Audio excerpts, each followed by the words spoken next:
Hey guys, what's up? It's Ryan here with Daily MA Blog. This is my first video of the blog of the series. It's going to be posted on YouTube every day. Be updates on Twitter and Instagram as well, and a Facebook page as well, so check those out. Just come back from the gym. Had a pretty heavy session today, but I just want to give an introduction to what you should expect from this blog. It's not going to be a long post today. It's literally just going to be a quick one just to sum up what to expect. Also, I'm going to be running several things like, questions to you guys, what you think of certain subjects, what you think of certain UFC events that are going to come up. For example, 205 is the next one, which will be covered in a later blog. One thing I want to talk about today, now that it's all done, the dust is settled, is UFC 204. We treated quite a good card, I think. There were quite a few good fights. And Jim Manuel, who knocked out OSP. I thought OSP would probably have won that fight, to be honest. I expected him to win that.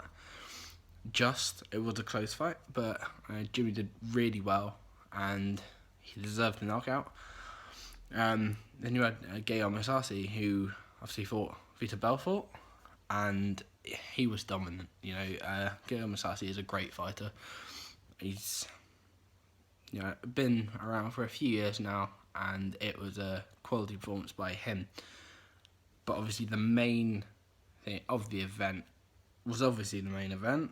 Obviously Michael Bisping champion versus Dan Henderson, who's a long-time veteran in the UFC.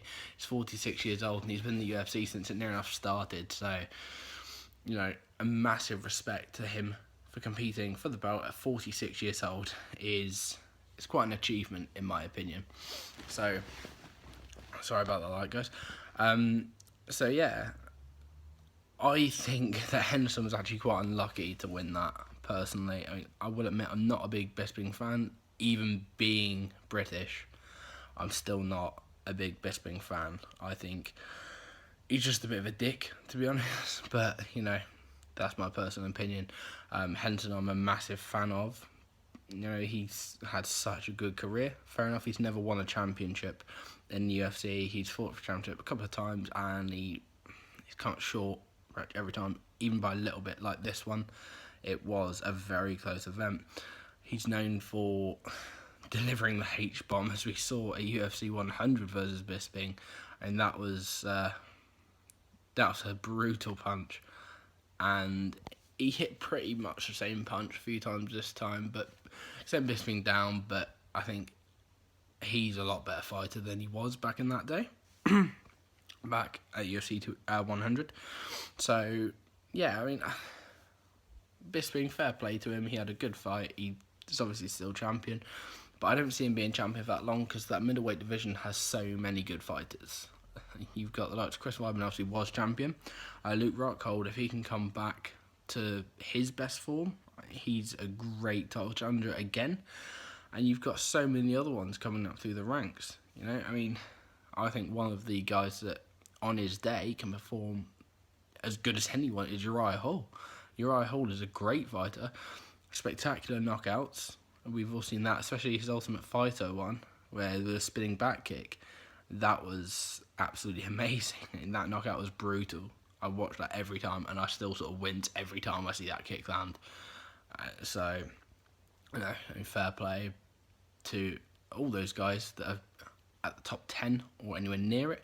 I think any of them, if they put together a good run of form and train right, could have that title. So, Bisping, I think, has to watch out.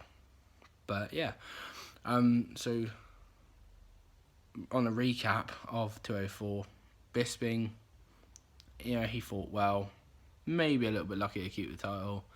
Mousasi, again, did really well, and Jim Manuel did really well as well. A lot of the undercard fights as well are really good. A lot of the, the smaller fights, there's a lot of guys that made a name for themselves. Another thing I'm going to be running as well in my vlogs are going to be a fighter to watch or an exciting fighter of the week or something, sort of thing. A lot of the time it won't be obviously a big name, and it'll be an up-and-comer. And the one that I want to talk about right now is Brandon Moreno. He was on this season's Ultimate Fighter, in the Flyweight Ultimate Fighter this season, and he got dropped in the UFC because Louis Smolka, basically his fighter, with his opponent withdrew from the bout, so he put Brandon Moreno in there as pretty much an unranked fighter against number 9 in the division, and Brandon was so impressive, like he really was. I expected Smolka to win that fight, to be honest, going into it, and within a couple of minutes, Moreno hit him with a couple of good shots, got to take that, and Valve looked like he was in a bit of trouble at first, but he was so calm with it, took his time, and got into that choke position, into that guillotine choke. Looked like Smolka was going to get out, and then, Moreno just, again, took him deeper into that, and eventually he had a tap, and that was a huge victory. So I think he's a fighter to watch. I'm not saying he's going to be champion right yet. I think he's still got some learning to do and some development to do, but with the base that he already has, I don't see any reason why he couldn't be, with the right training and with the right help along with it. So this was a short video. I mean, normally it would be a bit longer, but this was just an introduction, introducing me, introducing you to the channel, sort of what you will expect. So I hope you are going to like my future videos, guys. I'll be posting it again tomorrow. I've got more time tomorrow as well, so I'll be doing a longer video, bring up a few different talking points. Obviously, I train in MMA as well, which is why I have such an avid interest in it. So I'll be talking to you guys not just about UFC, but about different things in MMA. So thank you guys, and thank you for watching.